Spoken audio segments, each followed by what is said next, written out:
1, 2, 3, 4. I'll be leaving the mic open. Just get a slight murmur in the room.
Well, good morning. Welcome to GCHQ. Thank you for coming. While our work in this building goes on in secret, I'm immensely proud of what our staff do. And as you might expect, in recent days, they've been working incredibly hard to support our close partners in France following the terrible events of Friday. And of course, our staff work every day to support our great colleagues in MI5 and the police as they lead the national effort to protect the United Kingdom from terrorism. Because we operate in secret, our staff particularly appreciate the public support they received from the Prime Minister and ministers for our work both in tackling those immediate threats, but also the longer-term security challenges presented by cyberspace. So I'm particularly grateful to the Chancellor of the Exchequer, the Right Honourable George Osborne, for taking the time to come down and visit us today in Cheltenham. Chancellor. Thank you, Robert.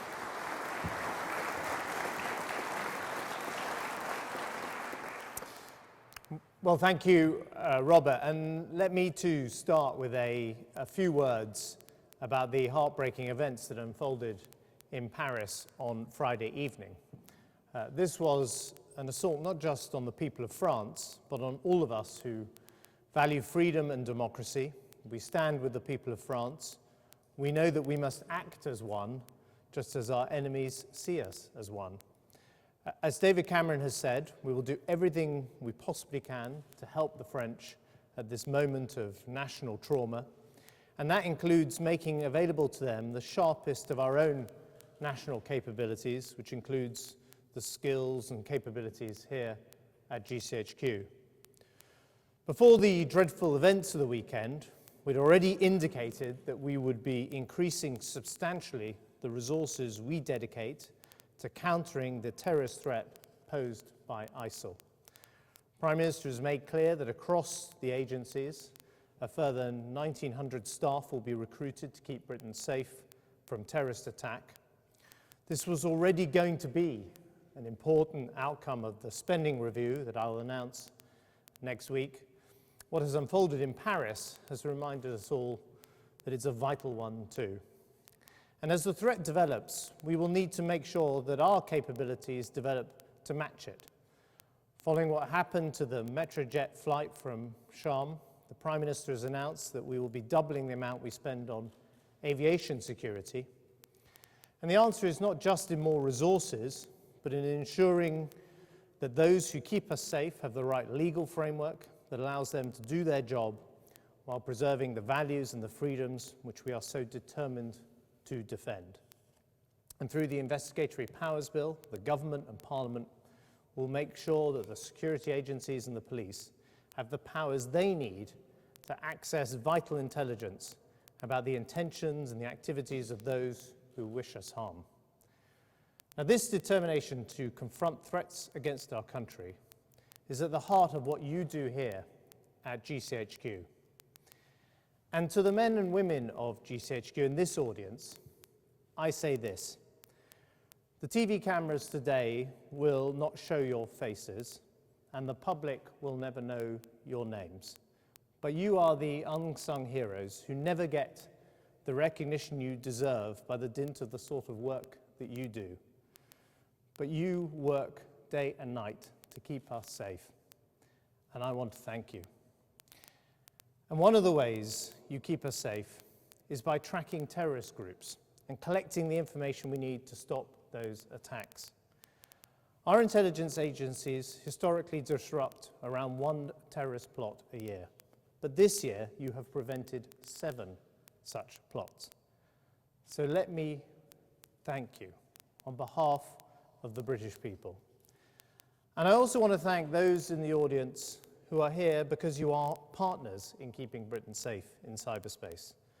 Not just those from GCHQ, but from across government, the armed forces, industry, academia. For this is a shared effort between us. Now, earlier this year, the Prime Minister asked me to chair the government's Committee on Cyber. And through that, I see the huge collective effort required to keep our country safe from cyber attack, the range of threats we face, and how this will be one of the great challenges of our lifetimes. As Chancellor, I know about the enormous potential for the internet to drive economic growth, but I'm also acutely aware of the risk of cyber attack harming our economy and undermining the confidence on which it rests. And I also know that we can't afford to build strong cyber defences unless they rest on the solid foundation of sound public finances. Next week, I'll present the conclusions of the spending review that will deliver those solid foundations. We've already reached provisional agreement with 4 departments, and today I can confirm that we've provisionally settled a further 7 Whitehall departments: Department for Energy and Climate Change, the Department for Work and Pensions, HM Revenue and Customs, the Cabinet Office, and the Scottish, Welsh and Northern Irish offices. And this means that over half of the Whitehall departments have now reached provisional agreements on their resource budgets. Combined, these departments will on average see a reduction in real-term spending of 24% by 2019-20, contributing to our economic security and enabling us to spend more on key priorities that include our national security. And I'm very clear that we cannot afford national security without economic security. But as we've seen in recent months and weeks, there'll be no economic security for our country without national security. And nowhere is that more true than when it comes to cyber. Now, when I was born, the internet was barely 2 years old. It was the preserve of academics used to connect dozens rather than billions of users. And there weren't many at the time who predicted it would transform our world. Today, the internet has changed our lives in countless ways and continues to evolve at a pace that would have stunned even its own pioneers. Every part of the way we live is being touched and reshaped by it. And Britain helped create the internet. Tim Berners-Lee created the World Wide Web, one of a long line of British scientists who've given us an outsized role in shaping our own digital future. Britain is enriched by the internet, and Britain has embraced the internet. A far higher proportion of British retail is done online than in any other country in the world. Now that's an enormous economic and commercial opportunity for our country. But when the internet was first created, it was built on trust. That trust, appropriate inside a community of scholars, is not merited in a world with hostile powers, criminals, and terrorists. The internet has made us richer, freer, connected, and informed in ways its founders could not have dreamt of. But it's also become a vector of attack, espionage, crime, and harm. And that's what I want to talk to you about this morning. For government has a duty to protect the country from cyber attack and to ensure that the UK can defend itself in cyberspace. And today I want to set out how we are fulfilling that duty. And I'll explain how we've invested in Britain's cybersecurity in the past 5 years, and I'll set out our plan for the next 5. The National Cyber Plan I'm announcing means investing in defending Britain in a cyber age. It is a key part of the spending review that I will deliver next week. For the review is all about security, economic security, national security, and the opportunity that comes to a country that provides that kind of security. And it's right that we choose to invest in our cyber defences even at a time when we must cut other budgets. For our country, defending our citizens from hostile powers, criminals or terrorists, the internet represents a critical axis of potential vulnerability. From our banks to our cars, our military to our schools, whatever is online is also a target. And we see from this place every day the malign scope of our adversaries' goals, their warped sophistication, and their frenetic activity. The stakes could hardly be higher. If our electricity supply, or our air traffic control, or our hospitals were successfully attacked online, the impact could be measured not just in terms of economic damage, but of lives lost. ISIL's murderous brutality has a strong digital element. At a time when so many others are using the internet to enhance freedom and give expression to liberal values and creativity, they are using it for evil. let's be clear. ISIL are already using the internet for hideous propaganda purposes, for radicalization, for operational planning too. They have not so far been able to use it to kill people by attacking our infrastructure through cyber attack. They do not yet have that capability, but we know they want it, and we know they're doing their best to build it. So when we talk about tackling ISIL, that means tackling their cyber threat, as well as the threat of their guns and their bombs and their knives. It is one of the many cyber threats we are working to defeat. And getting cybersecurity right requires new thinking. But certain principles remain true in cyberspace as they are true about security in the physical world. Citizens need to follow basic rules of keeping themselves safe, installing security software, downloading software updates, using strong passwords. Companies need to protect their own networks and harden themselves against cyber attacks. The starting point must be that every British company is a target, that every British network will be attacked, and that cybercrime is not something that happens to other people. And the government cannot duck its responsibilities. There are certain things that only government can do in cyberspace just as in the physical world. Government has a unique ability to aggregate and to educate. Only government can legislate and regulate. Only government can collect secret intelligence. And government has a duty to protect the country from hostile attack. Government has a duty to protect its citizens and companies from crime. And only government can defend against the most sophisticated threats using its sovereign capability. And that is exactly what we will do. And it is this sovereign capability that brings me here to GCHQ. Through my time in office, I've seen for myself the extraordinary quality of this institution, the dedication, the integrity and ingenuity of its staff, and the difference you make to protecting our nation. Coming here as the first Chancellor to give a speech in GCHQ, I'm acutely conscious of the rich history of this still relatively young institution in our island story. Now, the father of GCHQ was Winston Churchill. It was as First Lord of the Admiralty that he established Room 40, as it was then called, and gave it its charter. Room 40 was an operation to decrypt German communications during the First World War, a secret held on an extraordinary close hold even within government.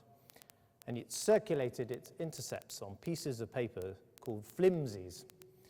By 1924, Winston Churchill had become Chancellor of the Exchequer. Actually, he was a pretty lousy Chancellor of the Exchequer. And he wrote to Prime Minister Stanley Baldwin saying this as Chancellor: "In the years that I've been in office, since Room 40 began in the autumn of 1914, I have read every one of its flimsies, and I attach more importance to them as a means of forming a true judgment of public policy in these spheres than any other source of knowledge at the disposal of the state," he said. And Churchill went on to complain that other ministers in the government had access to this information, but that as Chancellor of the Exchequer he did not, and that they therefore might be trying to pull the wool over his eyes.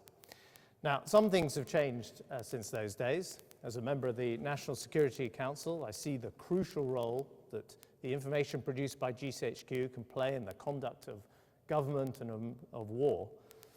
Other things haven't changed, like the continuing attempts by spending departments to pull the wool over the eyes of the Chancellor of the Exchequer. But 100 years on, they still haven't learned that it never, ever works. GCHQ is rightly known as equal to the best in the world. And I'm clear that the answer to the question, who does cyber for the British government, is to a very large degree GCHQ. Of course, there are others involved. Other intelligence agencies, the National Crime Agency, the Ministry of Defence, DCMS, the Foreign Office, often in partnership with our allies overseas, like the United States and France. And it's very good to have Matthew Barson here, the American ambassador. Thank you, Matthew, for coming today. But GCHQ has a unique role. It is the point of deep expertise for the UK government. It has an unmatched understanding of the internet and of how to keep information safe. It's a centre of capability that we cannot duplicate and which must sit at the heart of our cyber security. Over the past 18 months, for example, GCHQ has helped UK law enforcement tackle a number of high-profile operations against pernicious cybercrime malware threats like Drydex and Shylock and Game Over's use. These have cost UK citizens and companies and government departments millions of pounds in the form of fraud and theft and damage. But this figure would have been very much higher, many millions more, had it not been for law enforcement disrupting these operations with GCHQ's help. And I can tell you today that right now, GCHQ is monitoring cyber threats from high-end adversaries against 450 companies across the aerospace, defence, energy, water, finance, transport, and telecoms sector. In protecting the UK from cyber attack, we're not starting from zero. In 2010, at a time when we as a new government were taking the most difficult decisions on spending in other areas, we took a deliberate decision to increase spending then on cyber.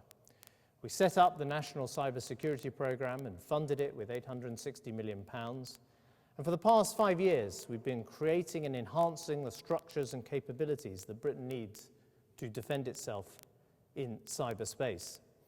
We've invested in building our sovereign capability here at GCHQ. We've ensured that our military systems are properly secured from cyber attack. We've built the National Cyber Crime Unit, so cyber criminals are brought to justice.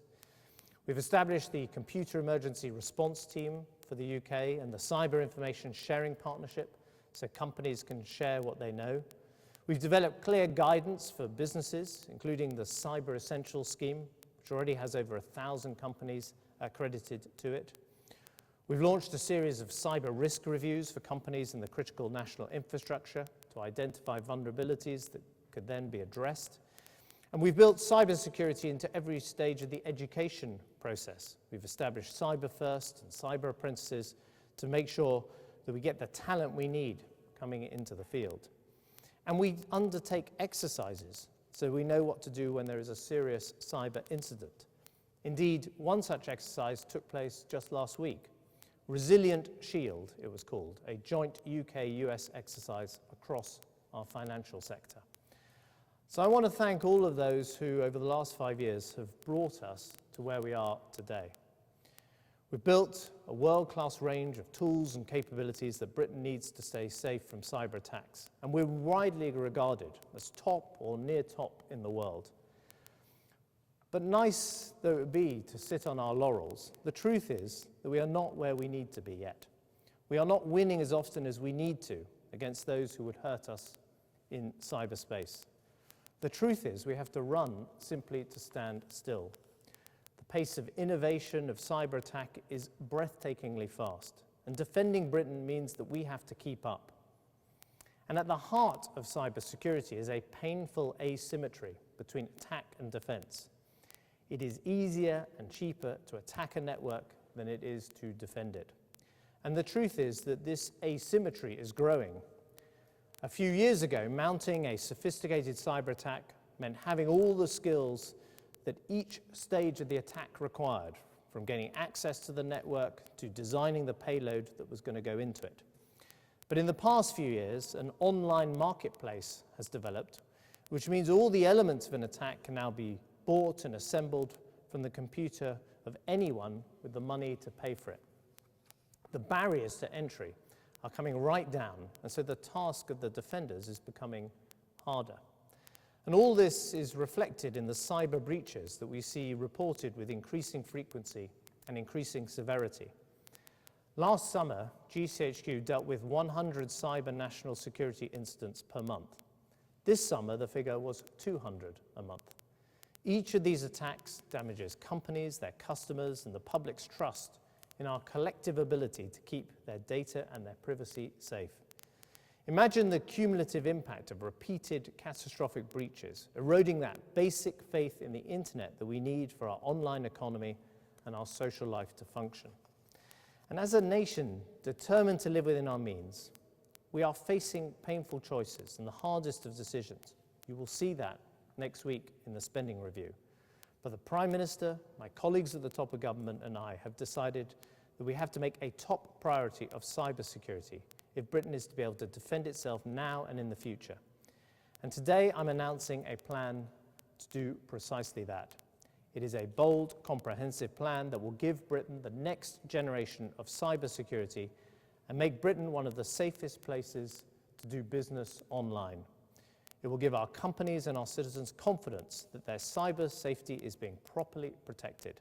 It will ensure that Britain remains at the cutting edge of the global cyber economy. In the spending review, I've made a provision to almost double our investment to protect Britain from cyber attack and develop our sovereign capabilities in cyberspace, totaling £1.9 billion over 5 years. If you add together, indeed, the spending on core cybersecurity capabilities, protecting our own networks, and ensuring safe and secure online services generally, the government's total cyber spending will be more than £3.2 billion. Now, that money by itself is not enough. It supports a national cyber plan. And the plan consists of 5 major steps forward in the nation's cyber defence.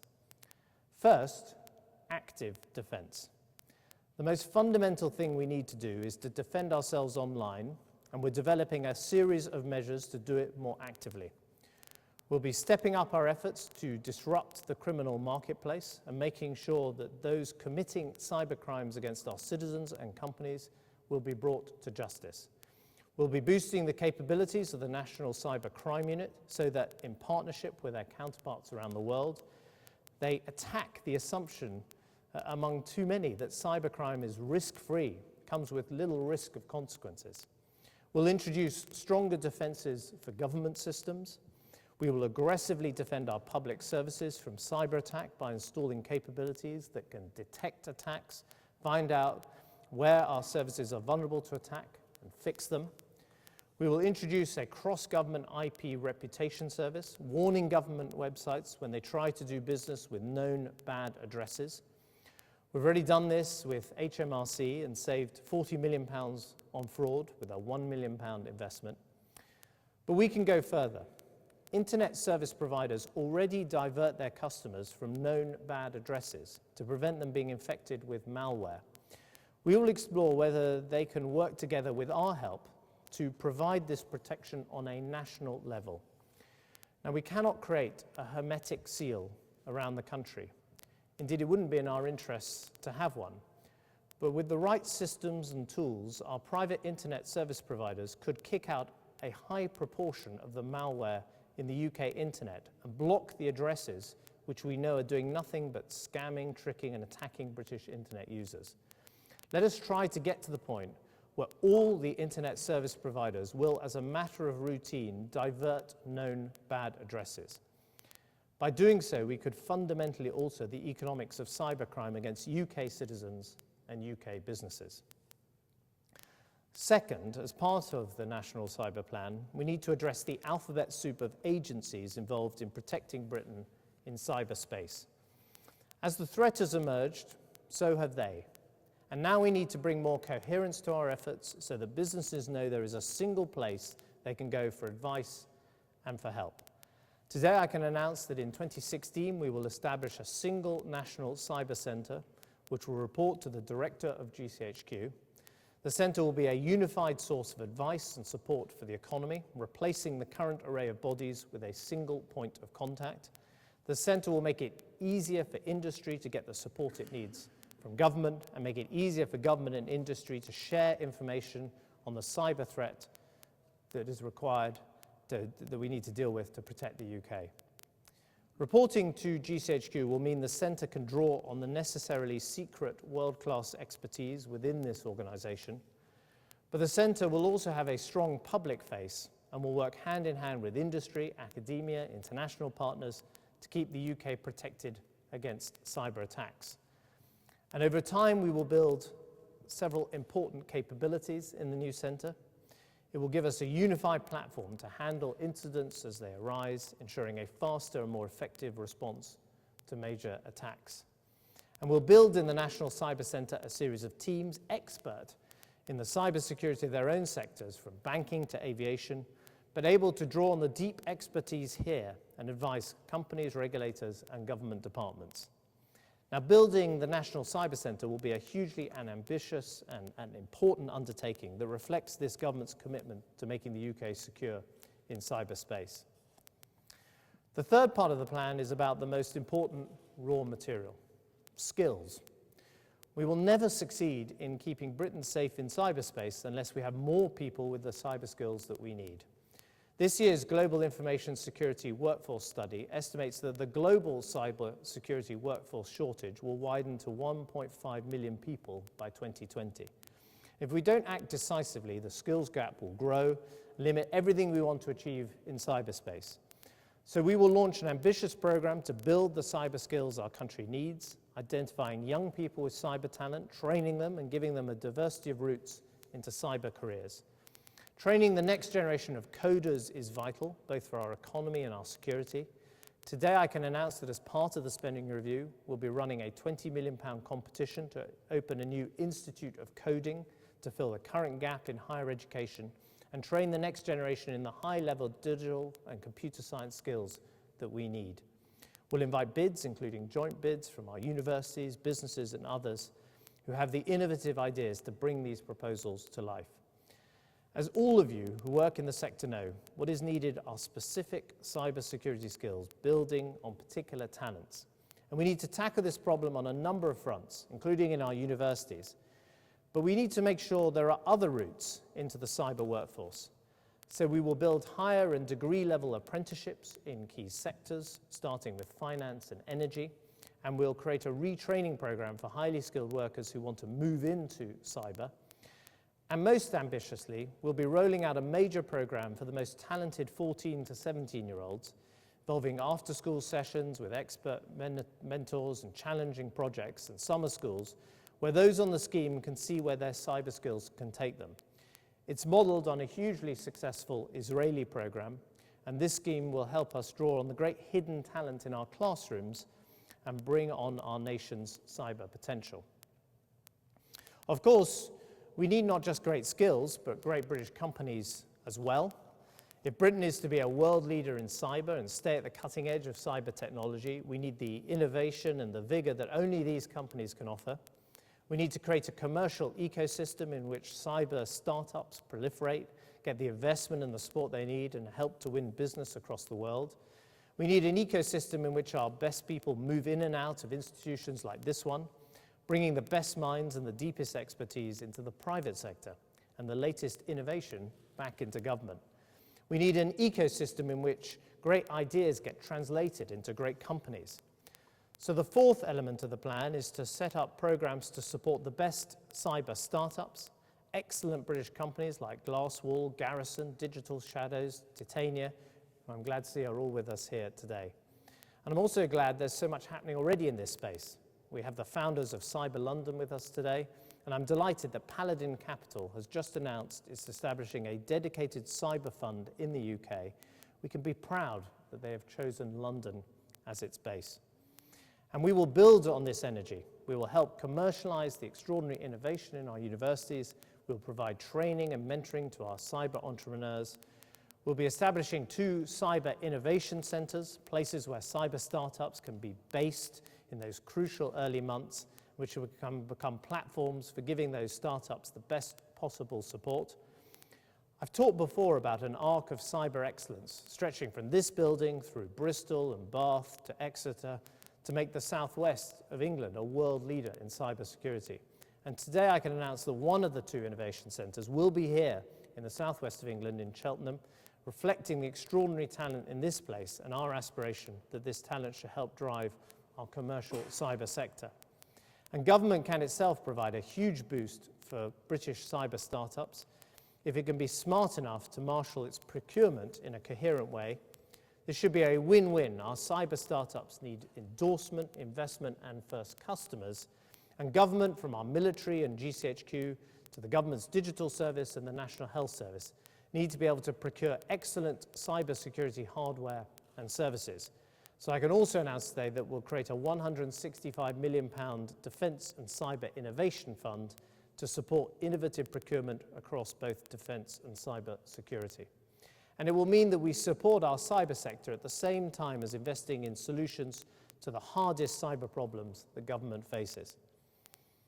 Of course, our involvement with industry on cyber issues goes well beyond the cyber companies themselves. We need to make sure that Britain has the regulatory framework it needs, particularly in the sectors we define as critical national infrastructure.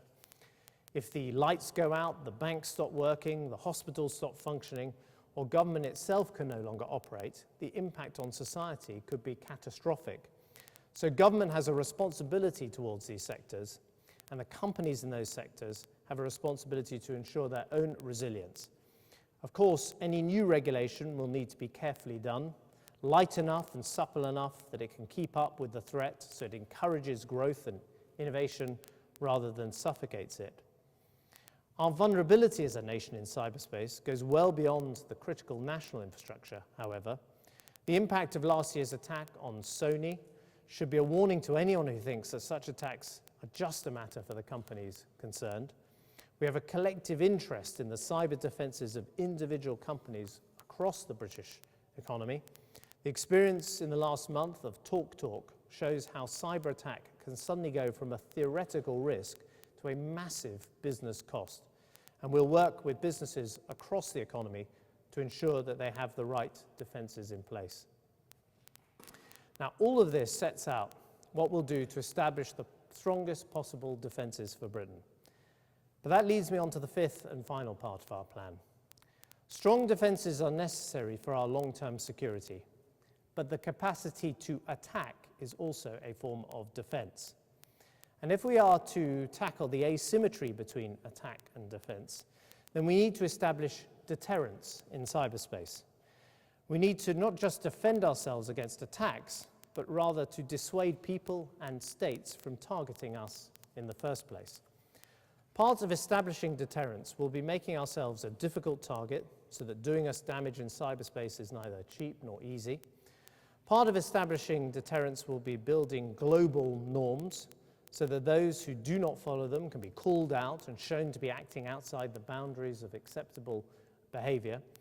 And part of establishing deterrence will be making sure that whoever attacks us knows that we are able to hit back.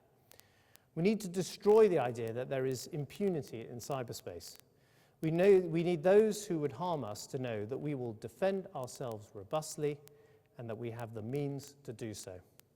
This is the fifth element of the plan. Now, thanks to the investment that we've made during the last Parliament, just as our adversaries can use a range of actions against us, from the virtual to the physical, so we are making sure that we can employ a full spectrum of actions in response. We reserve the right to respond to a cyber attack in any way that we choose, and we're ensuring that we have at our disposal the tools and the capabilities we need to respond as we need to protect this nation in cyberspace, just as in the physical realm. We are building our own offensive cyber capability, a dedicated ability to counterattack in cyberspace. We've built this capability through investing in a national offensive cyber program.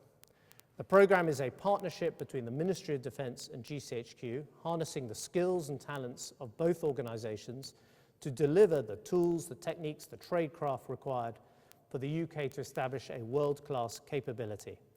And we will now commit the resources to develop and improve this capability over the next 5 years.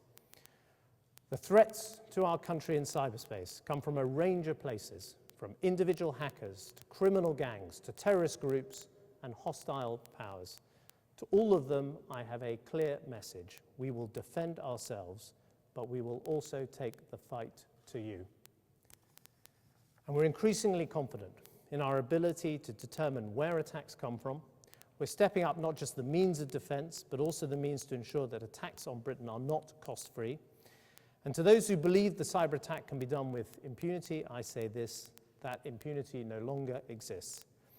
At the sharpest end, we'll need to ensure that our military are equipped to fight the wars of the 21st century. That means they need to be prepared for hybrid conflicts played out in cyberspace as well as on the battlefield. A 21st century military has to operate as effectively in cyberspace as it does on land and sea, in air and space.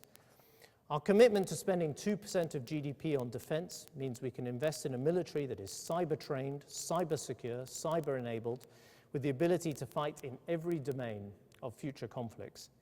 The Prime Minister will set out more details in the Security and Defence Strategic Review on Monday. Now, of course, the internet is global, and so must our approach be. We need to keep fighting to preserve a free, open, peaceful and secure cyberspace. Agreement that international law applies in cyberspace has been an essential first step, and we need international norms of behavior in cyberspace so that freedom is matched by responsibility.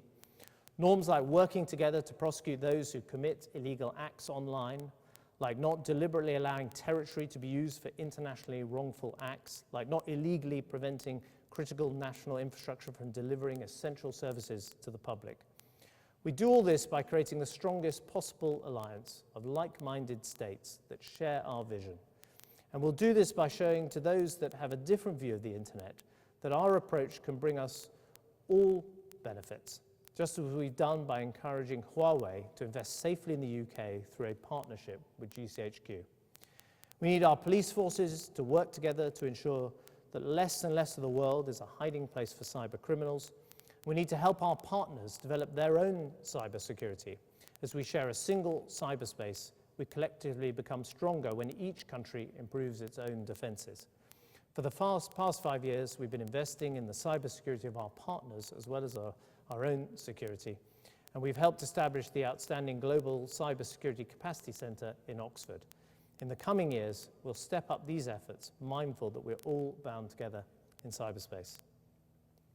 The National Cyber Plan that I've announced today is bold, it's far-reaching, and it's transformative in numerous ways. It will provide the next generation of cybersecurity for our country. It will ensure that we have the skills, the structures, the tools, the companies, and the partners we need. It will not be enough to stop Britain being attacked every minute of every day. It will not prevent breaches or provide hermetic protection for the country or any part of it. But it will make Britain one of the best protected countries in the world. It will give our companies and our citizens the tools they need to stay safe from cyber attack. And it will also help create jobs and prosperity. With the ability and dedication of GCHQ's staff, our new National Cyber Centre, and the ideas and skills across our country, our plan will make sure that Britain remains a world leader in cyber and give Britain an important edge in that global race. And just as we build our resilience to cyber attack, so too we will keep building our resilience to terrorist attacks in all their evil and murderous forms. That requires effort by all of us, by government and industry, by startups and universities, by our security agencies and our allies. You're each here because we need you to be our partners in this great task. And hard though this task will be, I know we will succeed. Thank you very much.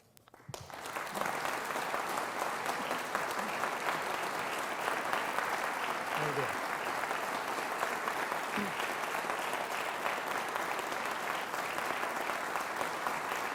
Thank you.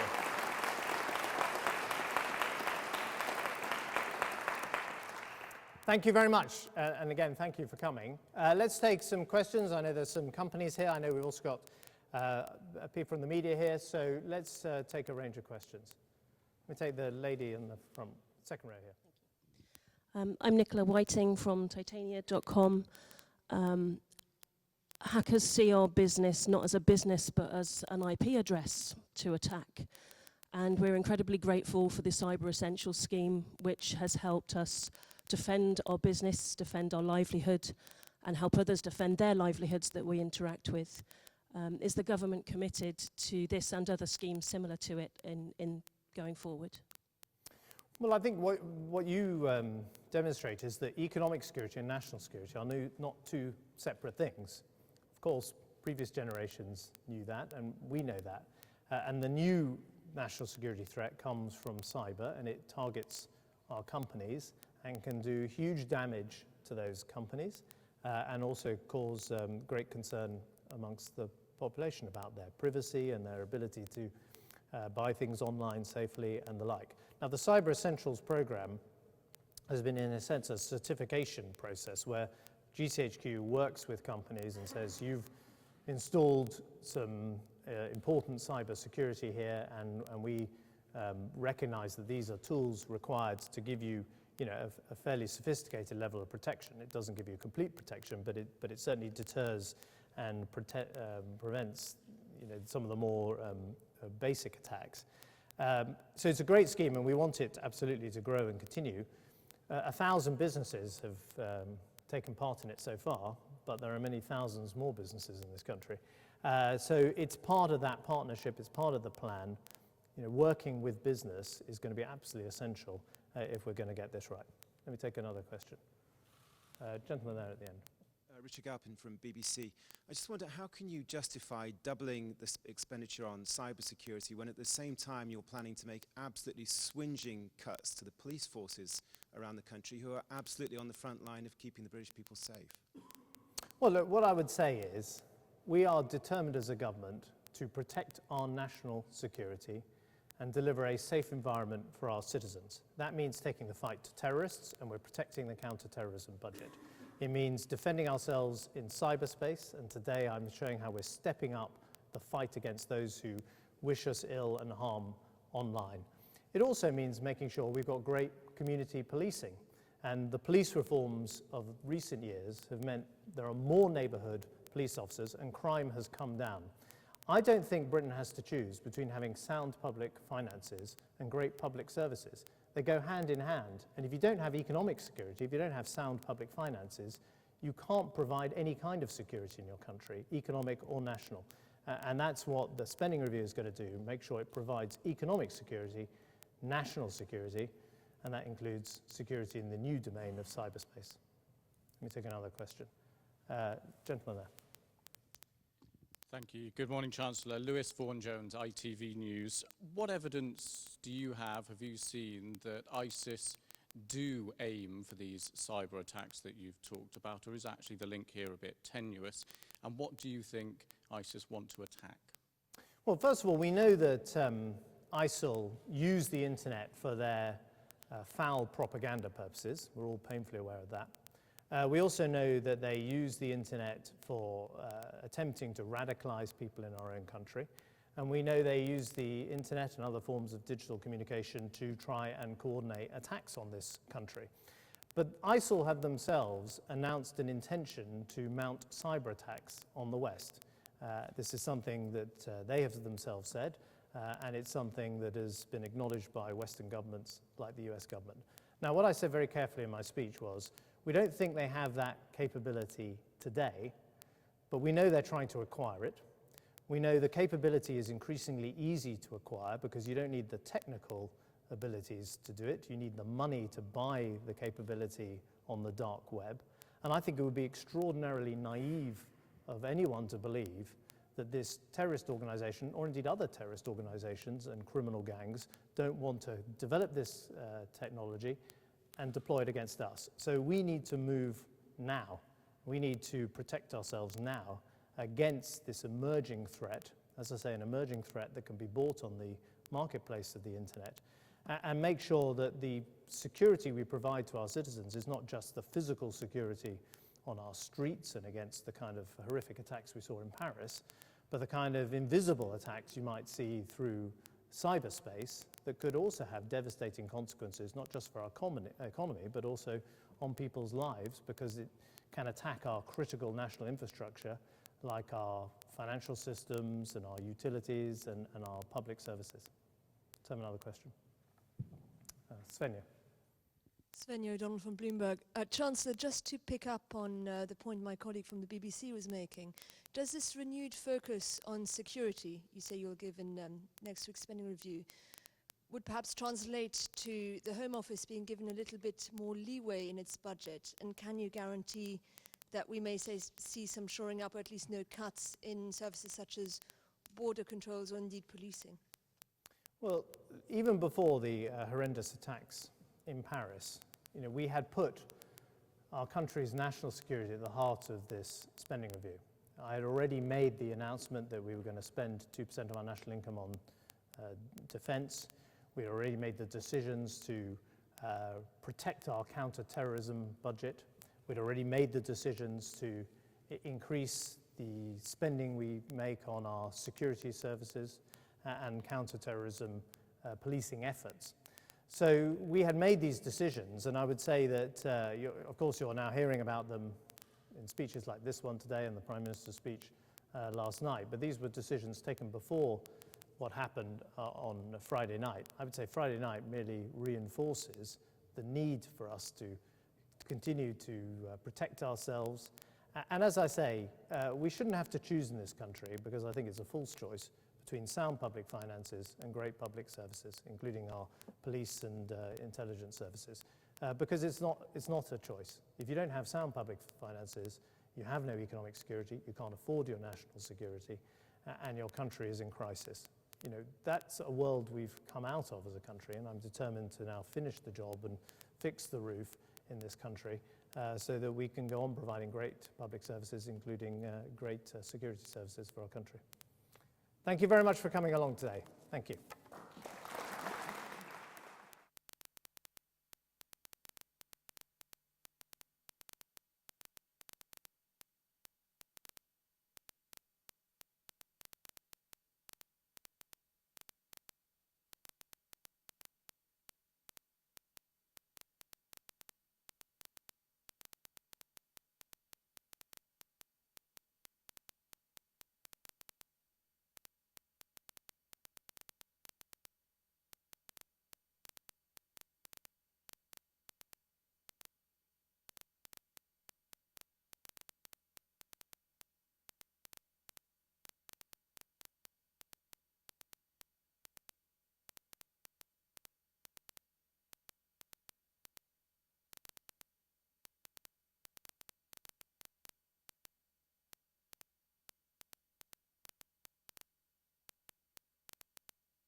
Very cybery, Mike.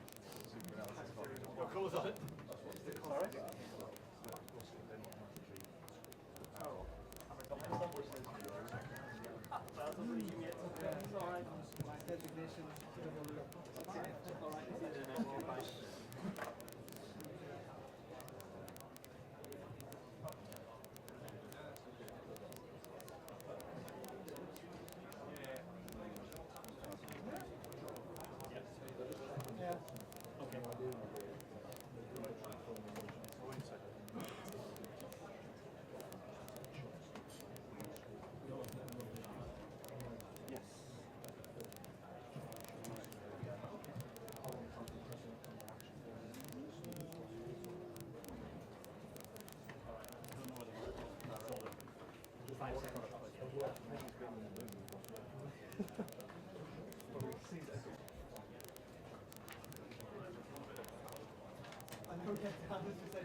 steps the government is taking to make sure that 7-day services are available in all settings where patients need care urgently?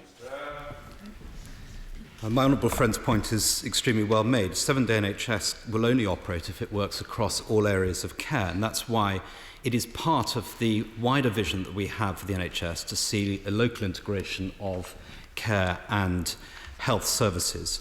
And I would urge her to look, when it is published, at Professor Sabrif Keogh's report on urgent and emergency care, which precisely envisages the kind of joined-up care to ensure that people are receiving the correct attention at the correct level, and therefore not going to hospital, and they can be dealt with in primary care settings.